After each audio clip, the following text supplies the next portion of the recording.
ಭೂಮಿಯ ಮಾಲೀಕತ್ವ ಮೂಡಾ ಬಳಿ ಇದೆ. ರಂಗನಾಥ್ ರೆಡ್ಡಿ ಅವರ ವಾದ ಮುಂದುವರಿತಾ ಇದೆ. 2004ರಲ್ಲಿ ಫೈನಲ್ ಆದೇಶ ಆಗಿದೆ.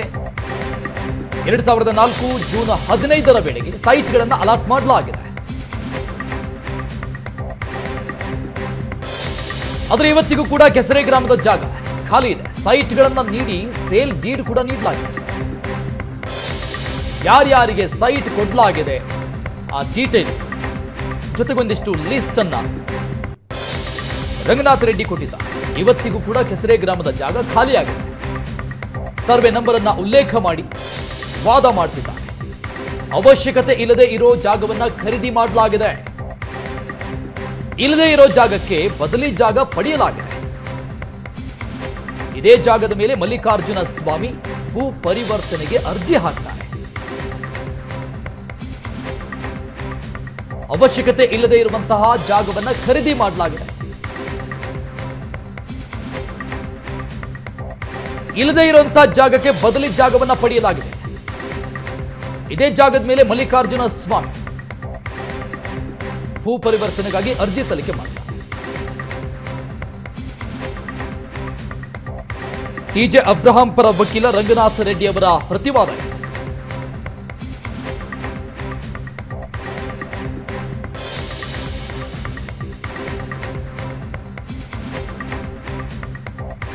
ಇಲ್ಲಿ ಸೈಟ್ಗಳನ್ನ ಯಾವಾಗ ಅಲಾಟ್ ಮಾಡಲಾಯಿತು, ಎಷ್ಟು ಜನರಿಗೆ ಸೇಲ್ ಡೀಡ್ ಕೊಡಲಾಗಿದೆ, ಆ ಲಿಸ್ಟ್, ಅಂಕಿ ಅಂಶ ಎಲ್ಲವನ್ನ ಕೋರ್ಟ್ಗೆ ಸಲ್ಲಿಕೆ ಮಾಡಿದ್ದಾರೆ.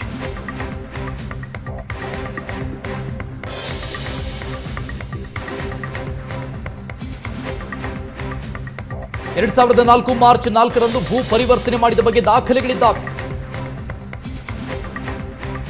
ಆಗಿನ ಡಿಸಿ ಸೆಲ್ವಕುಮಾರ್ ಈ ಜಾಗಕ್ಕೆ ಬಂದು ಪರಿಶೀಲನೆ ಮಾಡಿದ್ದಾರೆ.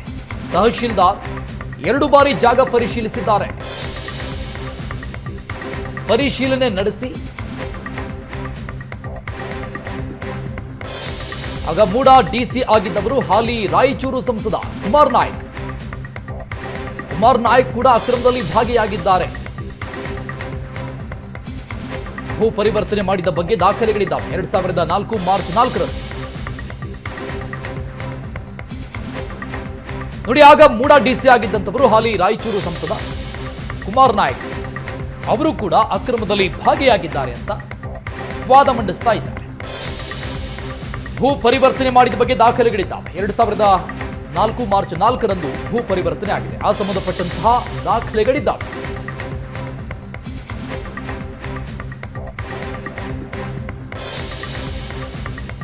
ಆಗ ಜಿಲ್ಲಾಧಿಕಾರಿಯಾಗಿದ್ದಂತಹ ಸೆಲ್ವಕುಮಾರ್ ಈ ಜಾಗಕ್ಕೆ ಬಂದು 2 ಬಾರಿ ಈ ಜಾಗವನ್ನ ಪರಿಶೀಲನೆ ಮಾಡಿ ಹೋಗಿದ್ರು. ಇಲ್ಲದೆ ಇರೋ ಜಾಗಕ್ಕೆ ಬದಲಿ ಜಾಗ ಪಡೆಯಲಾಗಿದೆ. ಇದೇ ಜಾಗದ ಮೇಲೆ ಮಲ್ಲಿಕಾರ್ಜುನ ಸ್ವಾಮಿ ಸಿಎಂ ಸಿದ್ದರಾಮಯ್ಯವರ ಪತ್ನಿಯ ತಮ್ಮ ಭೂ ಪರಿವರ್ತನೆಗಾಗಿ ಅರ್ಜಿ ಹಾಕಿದ್ರು. ಅವಶ್ಯಕತೆ ಇಲ್ಲದೆ ಇರೋ ಜಾಗವನ್ನ ಖರೀದಿ ಮಾಡಲಾಗಿದೆ.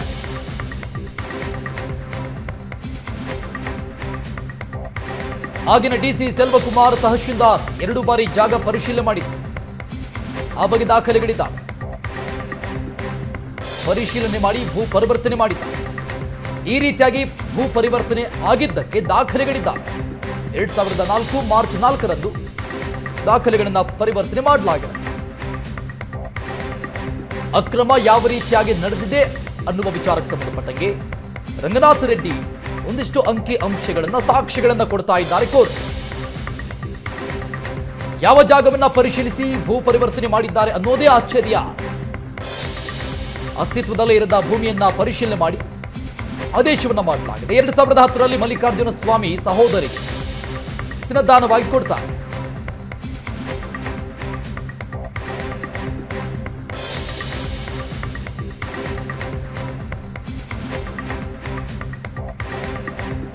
ಹಾಗಾದ್ರೆ ಭೂಮಿ ಎಲ್ಲಿದೆ ಅಂತ ಪ್ರಶ್ನೆ ಮಾಡಿದ್ದಾರೆ ಜಡ್ಜ್. ಇಲ್ಲದ ಜಾಗಕ್ಕೆ ಕನ್ವರ್ಷನ್ ಆದೇಶ ಮಾಡಿದ್ದಾರೆ ಅಂತ ರಂಗನಾಥ್ ರೆಡ್ಡಿ ಉತ್ತರ ಕೊಟ್ಟರು. ಭೂಮಿ ಎಲ್ಲಿದೆ ಹಾಗಾದ್ರೆ ಅಂತ ಜಡ್ಜ್ ಪ್ರಶ್ನೆ ಮಾಡಿದ್ರು ನ್ಯಾಯಮೂರ್ತಿಗಳು. ಈ ಪ್ರಶ್ನೆಗೆ ರಂಗನಾಥ್ ರೆಡ್ಡಿ ಅವರ ಉತ್ತರ, ಯಾವ ಜಾಗನ ಪರಿಶೀಲಿಸಿ ಭೂ ಪರಿವರ್ತನೆ ಮಾಡಿದ್ದಾರೆ ಅನ್ನೋದೇ ಆಶ್ಚರ್ಯ ನಮಗೆ. ಅಸ್ತಿತ್ವದಲ್ಲೇ ಇರದ ಭೂಮಿಯನ್ನ ಪರಿವರ್ತನೆ ಮಾಡಿ ಆದೇಶ ಮಾಡಲಾಗಿದೆ. 2010ರಲ್ಲಿ ಮಲ್ಲಿಕಾರ್ಜುನ ಸ್ವಾಮಿ ಸಹೋದರಿಗೆ ದಾನ ಮಾಡಿದ್ದಾರೆ ಅಂತಿದೆ. ಆದ್ರೆ ಯಾವ ಜಾಗವನ್ನ ಪರಿಶೀಲಿಸಿ ಭೂ ಪರಿವರ್ತನೆ ಮಾಡಿದ್ದಾರೆ ಅನ್ನೋದೇ ಆಶ್ಚರ್ಯ. ರಂಗನಾಥ್ ರೆಡ್ಡಿ ಅವರ ಪ್ರತಿವಾದ ಮುಂದುವರಿತಾ ಇದೆ.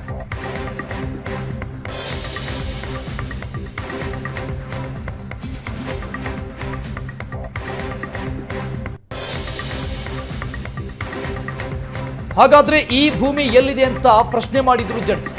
ಇಲ್ಲದಂತಹ ಜಾಗಕ್ಕೆ ಕನ್ವರ್ಷನ್ ಮಾಡಿ ಆದೇಶ ಮಾಡಿದ್ದಾರೆ ಅಂತ ಉತ್ತರ ಕೊಟ್ಟಿದ್ದಾರೆ ವಕೀಲ ರಂಗನಾಥ್ ರೆಡ್ಡಿ. ಖರೀದಿ ದಾಖಲೆಗಳು ಕಾನೂನು ಪ್ರಕಾರನೇ ಇದೆ.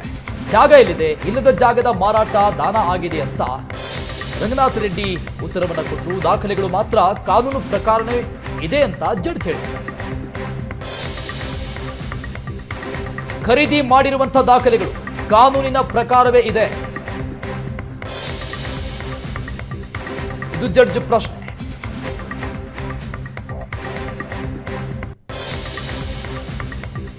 ಜಾಗ ಎಲ್ಲಿದೆ, ಇಲ್ಲದ ಜಾಗದ ಮಾರಾಟ ಆಗಿದೆ, ದಾನ ಆಗಿದೆ ಅಂತ ರಂಗನಾಥ್ ರೆಡ್ಡಿ ಉತ್ತರ ಕೊಟ್ಟರು.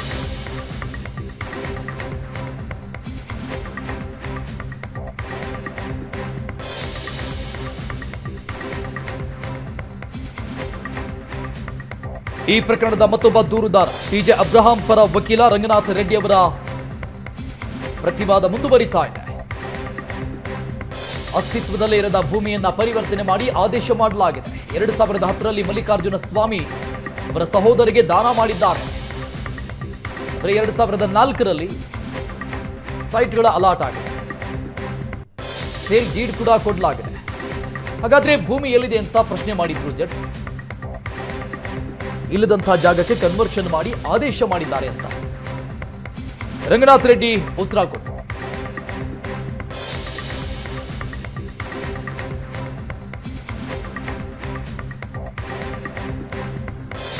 ಆದರೆ ಇಲ್ಲಿ ಭೂಮಿ ಖರೀದಿ ಮಾಡಿರುವುದಕ್ಕೆ ದಾಖಲೆಗಳು ಕಾನೂನಿನ ಪ್ರಕಾರನೇ ಇದ್ದಾವೆ. ಜಾಗ ಎಲ್ಲಿದೆ, ಇಲ್ಲದ ಜಾಗ ಮಾರಾಟ ಆಗಿದೆ, ದಾನ ಆಗಿದೆ ಅಂತ ಆ ಪ್ರಶ್ನೆಗೆ ಹಿರಿಯ ವಕೀಲ ರಂಗನಾಥ್ ರೆಡ್ಡಿ ಪ್ರತ್ಯುತ್ತರವನ್ನು ಕೊಟ್ಟರು. ಜಡ್ಜ್ ಅವರ ಪ್ರಶ್ನೆ: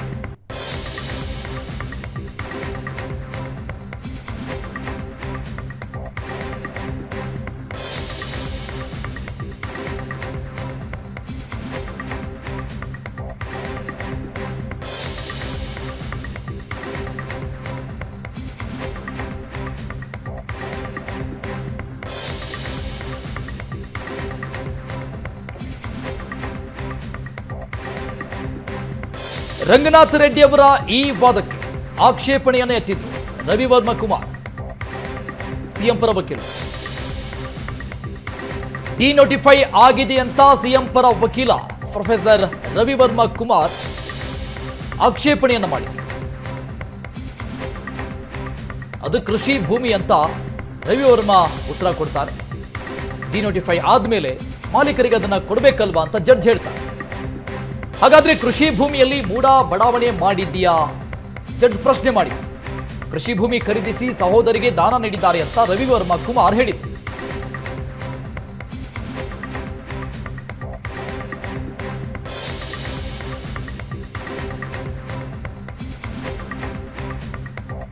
ಸಿಎಂ ಪರವಾಗಿ ಹಿರಿಯ ವಕೀಲ ಅಭಿಷೇಕ್ ಮನು ಸಿಂಘ್ವಿ, ಮತ್ತೊಬ್ಬ ಹಿರಿಯ ವಕೀಲ ರವಿವರ್ಮ ಕುಮಾರ್ ವಾದ ಮಾಡ್ತಿದ್ದಾರೆ. ದೂರುದಾರ ಟಿಜೆ ಅಬ್ರಹಾಂ ಪರ ವಕೀಲ ರಂಗನಾಥ್ ರೆಡ್ಡಿ ವಾದ ಮಾಡ್ತಾ ಇದ್ರು. ಒಂದಿಷ್ಟು ದಾಖಲೆಗಳನ್ನ, ಸಾಕ್ಷಿಗಳನ್ನ ಇಡ್ತಾ ಇದ್ರು. ಇದರ ಮಧ್ಯದಲ್ಲಿ ಆಕ್ಷೇಪಣೆಯನ್ನ ಎತ್ತಿದ್ರು ರವಿವರ್ಮ ಕುಮಾರ್, ಸಿಎಂ ಸಿದ್ದರಾಮಯ್ಯನವರ ಪರ ವಕೀಲರು, ಹಿರಿಯ ವಕೀಲರು. ಕೃಷಿ ಭೂಮಿಯನ್ನ ಖರೀದಿ ಮಾಡಿ ಸಹೋದರಿಗೆ ದಾನ ಕೊಡಲಾಗಿದೆ.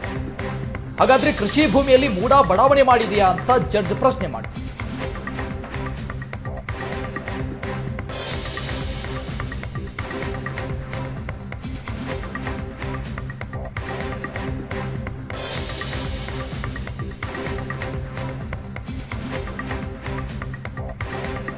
ಕೃಷಿ ಭೂಮಿಯನ್ನ ಖರೀದಿ ಮಾಡಿ ಸಹೋದರಿಗೆ ದಾನ ನೀಡಿದ್ದಾರೆ ಅಂತ ವಕೀಲ ರವಿವರ್ಮ ಕುಮಾರ್ ಕೋರ್ಟ್ಗೆ ಹೇಳಿದ್ರು, ಆಕ್ಷೇಪಣೆಯನ್ನೆತ್ತಿದ್ರು ರಂಗನಾಥ ರೆಡ್ಡಿ ಅವರ ವಾದಕ್ಕೆ.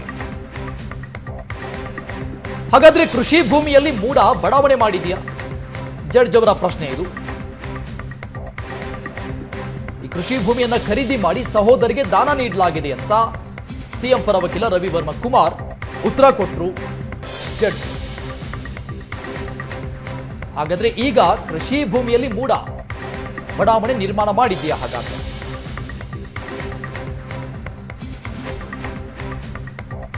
ಡಿನೋಟಿಫೈ ಆದ್ಮೇಲೆ ಜಾಗವನ್ನ ಮಾಲೀಕರಿಗೆ ಕೊಡಬೇಕಲ್ವಾ ಅಂತ ಜಡ್ಜ್ ಪ್ರಶ್ನೆ ಮಾಡ್ತಾರೆ. ಖರೀದಿ ದಾಖಲೆ ಕಾನೂನು ಪ್ರಕಾರನೇ ಇದೆ ಅಂತ ಜಡ್ಜ್ ಹೇಳಿದ್ರು.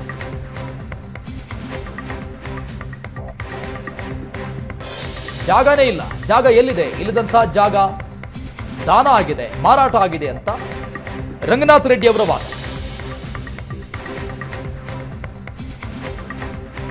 ಈ ಮಧ್ಯದಲ್ಲಿ ಡಿನೋಟಿಫೈ ಆಗಿದೆ ಅಂತ ಸಿಎಂ ಪರ ವಕೀಲ ರವಿ ವರ್ಮ ಕುಮಾರ್ ಆಕ್ಷೇಪಣೆಯನ್ನೆತ್ತಿದ್ರು. ದೂರುದಾರರ ಪರ ವಕೀಲ ರಂಗನಾಥ್ ರೆಡ್ಡಿ ಅವರ ವಾದಕ್ಕೆ ಸಿಎಂ ಪರವಾಗಿ ಹಿರಿಯ ವಕೀಲ ಅಭಿಷೇಕ್ ಮನು ಸಿಂಘ್ವಿ ಮತ್ತೊಬ್ಬ ವಕೀಲ ರವಿ ವರ್ಮ ಕುಮಾರ್ ವಾದ ಮಾಡ್ತಿದ್ದಾರೆ.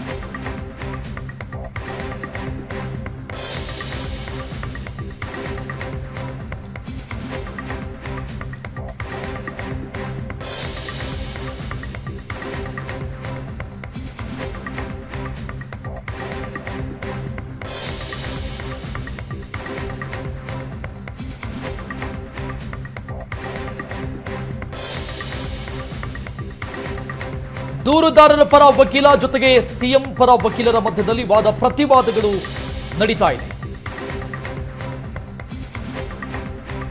ಇಲ್ಲಿವರೆಗೂ ಟಿಜೆ ಅಬ್ರಹಾಂ ಪರ ವಕೀಲ ರಂಗನಾಥ್ ರೆಡ್ಡಿ ಪ್ರತಿವಾದ ಮಂಡಿಸ್ತಾ ಇದ್ರು, ಸಾಕ್ಷಿಗಳನ್ನು ನೀಡ್ತಾ ಇದ್ರು ಕೋರ್ಟ್ ಮುಂದೆ. ಇದಕ್ಕೆ ಆಕ್ಷೇಪಣೆಯನ್ನೆತ್ತಿದ್ರು ಸಿಎಂ ಪರ ವಕೀಲ ರವಿ ವರ್ಮ ಕುಮಾರ್.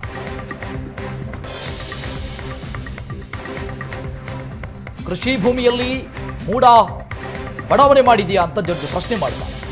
ಕೃಷಿ ಭೂಮಿಯನ್ನೇ ಖರೀದಿ ಮಾಡಿ ದಾನ ಕೊಡಲಾಗಿದೆ ಅಂತ ರವಿ ವರ್ಮ ಕುಮಾರ್ ಹೇಳ್ತಾರೆ. ಅದು ಕೃಷಿ ಭೂಮಿ ಅಂತ ರವಿ ವರ್ಮ ಕುಮಾರ್ ಹೇಳಿದ್ದಾರೆ.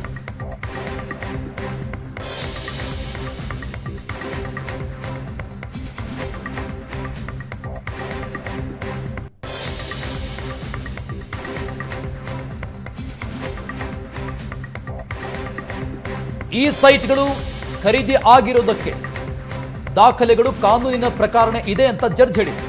ದಾಖಲೆಗಳನ್ನ ನೋಡಿ, ಜಾಗ ಎಲ್ಲಿದೆ, ಮಾರಾಟ ಆಗಿದೆ, ದಾನ ಆಗಿದೆ ಅಂತ ಟಿಜೆ ಅಬ್ರಹಾಂ ಪರ ವಕೀಲ ರಂಗನಾಥ್ ರೆಡ್ಡಿ ಉತ್ತರ ಕೊಟ್ಟರು.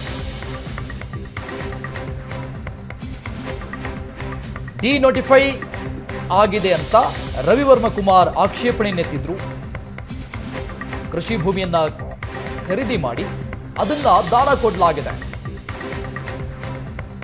ಹಾಗಾದ್ರೆ ಕೃಷಿ ಭೂಮಿಯಲ್ಲಿ ಮೂಡ ಬಡಾವಣೆ ಮಾಡಿದೆಯಾ ಅಂತ ಜಡ್ಜ್ ಈಗ ಪ್ರಶ್ನೆ ಮಾಡಿದ್ದಾರೆ.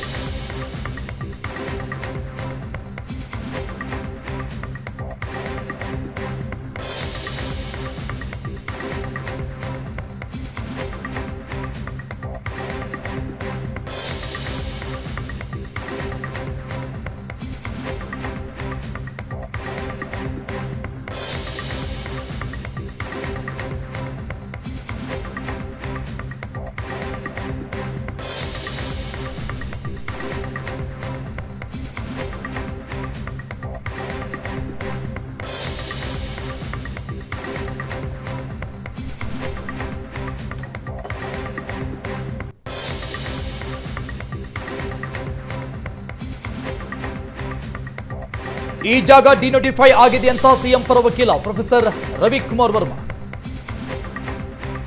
ಆಕ್ಷೇಪಣೆಯನ್ನೆತ್ತಿದ್ರು. ಡಿನೋಟಿಫೈ ಆದ್ಮೇಲೆ ಮಾಲೀಕರಿಗೆ ಅದನ್ನು ಕೊಡಬೇಕಲ್ವಾ ಅಂತ ಜಡ್ಜ್ ಹೇಳಿದ್ರು. ಕೃಷಿ ಭೂಮಿಯನ್ನೇ ಖರೀದಿ ಮಾಡಿ ಸಹೋದರಿಗೆ ದಾನ ನೀಡಲಾಗಿದೆ ಅಂತ ವಾದ ಮಾಡಿದ್ರು, ಪ್ರತಿವಾದ ಮಾಡಿದ್ರು ರವಿ ವರ್ಮ ಕುಮಾರ್.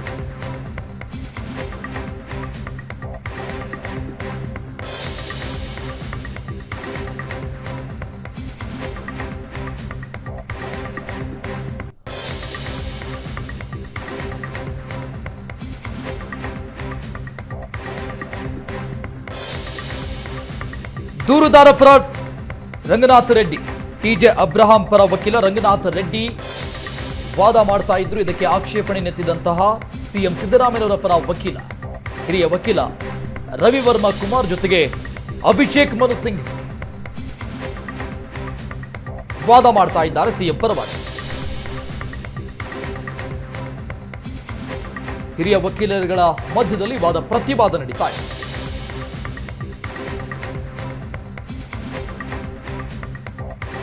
ಮೂಡಾ ವಶದಲ್ಲಿರುವಂತಹ ಜಾಗವನ್ನ ಖರೀದಿ ಮಾಡಿ ದಾನ ನೀಡೋದಕ್ಕೆ ಯಾವ ರೀತಿ ಸಾಧ್ಯ? ಮಲ್ಲಿಕಾರ್ಜುನ ಸ್ವಾಮಿ ಭೂಮಿ ಖರೀದಿ ಮಾಡಿದ್ರು. ಭೂಮಿ ಖರೀದಿ ಮತ್ತು ಪರಿವರ್ತನೆ ಸಮಯದಲ್ಲಿ ಸಿದ್ದರಾಮಯ್ಯ ಡಿಸಿಎಂ ಆಗಿದ್ರು.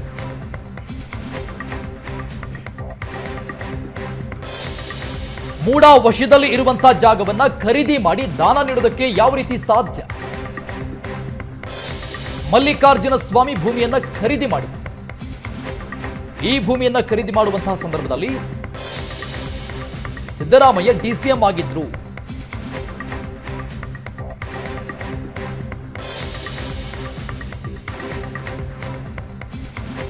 ಖರೀದಿ ಅಷ್ಟೇ ಅಲ್ಲ, ಪರಿವರ್ತನೆ ಸಮಯದಲ್ಲೂ ಕೂಡ ಸಿದ್ದರಾಮಯ್ಯ ಡಿಸಿಎಂ ಆಗಿದ್ರು. ರಾಜ್ಯದ ಉಪಮುಖ್ಯಮಂತ್ರಿ ಆಗಿದ್ರು ಸಿದ್ದರಾಮಯ್ಯ.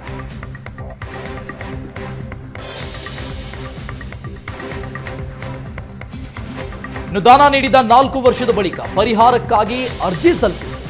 2014 ಜೂನ್ 23 ಪರಿಹಾರಕ್ಕಾಗಿ ಪಾರ್ವತಿ ಅರ್ಜಿ ಸಲ್ಲಿಕೆ ಮಾಡಿದ್ರು.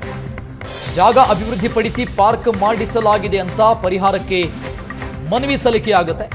ಸಿಎಂ ಸಿದ್ದರಾಮಯ್ಯನವರ ಪತ್ನಿ ಪಾರ್ವತಿ ಅವರಿಂದ ದಾನ ನೀಡಿದ 4 ವರ್ಷದ ಬಳಿಕ ಪರಿಹಾರಕ್ಕಾಗಿ ಅರ್ಜಿ ಸಲ್ಲಿಕೆ.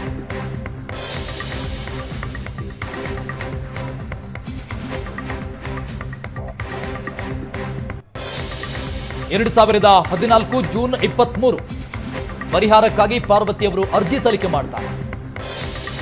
2010ರಲ್ಲಿ ಅವರ ಸಹೋದರ ಮಲ್ಲಿಕಾರ್ಜುನ ಸ್ವಾಮಿಯಿಂದ ಈ ಭೂಮಿ ದಾನವಾಗಿ ಸಿಗುತ್ತೆ. ಅದಾಗಿ 4 ವರ್ಷದ ನಂತರದ ಪರಿಹಾರಕ್ಕಾಗಿ ಅರ್ಜಿ. ಎಲ್ಲ ಬೆಳವಣಿಗೆ ಆಗುವಾಗ ಸಿದ್ದರಾಮಯ್ಯ ಡಿಸಿಎಂ ಆಗಿದ್ರು. 2014 ಆಗಸ್ಟ್ 18ರಂದು ಪರಿಹಾರ ಕೋರಿ ಅರ್ಜಿ ಸಲ್ಲಿಕೆ ಮಾಡಲಾಗಿದೆ.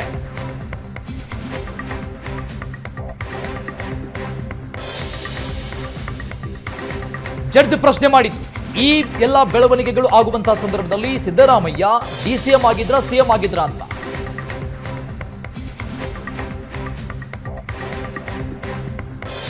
ಸಿದ್ದರಾಮಯ್ಯ ಡಿಸಿಎಂ ಸಿಎಂ ಆಗಿದ್ರ ಅಂತ ಜಡ್ಜ್ ಪ್ರಶ್ನೆ.